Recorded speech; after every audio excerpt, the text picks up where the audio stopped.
कौनसी राष्ट्र को ध्वंस करने को हेले तार शिक्षा व्यवस्था को विपर्यस्त कले ताहा परमाणु बोमा ठारू मध्य अधिक क्रियाशील होई अपूरणीय क्षति पहुंचाइब बोली निखिल उत्कल प्राथमिक शिक्षक फेडरेशन खारबेल नगर नूतन जातीय शिक्षानीति 2020 संपर्कित आलोचना चक्र और राज्य कार्यकारिणी बैठक में मुख्य अतिथि भाव जोगदे भद्रक विधायक सीताराम शेखर महापात्र कहते एवं विगत 24 वर्ष में बीजेडी सरकार आम राज्य शिक्षा व्यवस्था को एभली विपर्यय पहुंचाई जे बहु विद्यालय शिक्षकों स्थान अपूरणीय रही बेले यार पारिपार्श्विक अवस्था शोचनीय भाव धराशायी हो जाइछि। एणु गोटे राष्ट्र भविष्य कहुवा छात्र छात्री को उपयुक्त शिक्षा देउथिबा शिक्षक माने आज उत्कलमणि पंडित गोपबंधु और डॉक्टर सर्वपल्ली राधाकृष्ण नीति आदर्श अनुप्राणित हेले आम राज्य विकासशील हो पारिबो बोली आह्वान देथिले। आज उत्सव में संघर राज्य सभापति रमणी रंजन त्रिपाठी अध्यक्षता करथिबा बेले राज्य महासचिव ज्योतिरंजन दास संपादकीय विवरणी पाठ करथिले।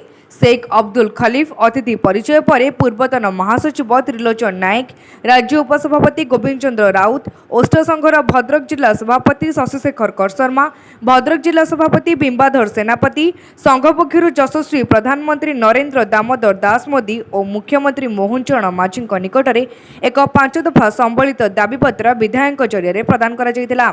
एही दाबीपत्र रे थिबा तथ्य मूले देशर अनेक राज्य रे प्राथमिक शिक्षक माने अबिकल केंद्रीय दरमा पाउथिबारु आम राज्यर प्राथमिक शिक्षक मानकु उक्त वेतन प्रदान राज्य रे थिबा अन्यान्य सरकारी विभाग और उच्च विद्यालय परि प्राथमिक विद्यालय रे कार्यरत शिक्षक शिक्षांक पदोन्नति निर्धारित समय कराजिबा।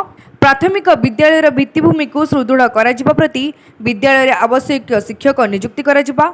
असामाजिक अणस्वीकृति प्राप्त खल प्रकृतिर शिक्षक मानक द्वारा जबरदखल करा जाउथिबा 5 खारबेल नगर राज्य कार्यकारिणी को जबरदखल मुक्त कराजिबा बोली दाबी रहिछि।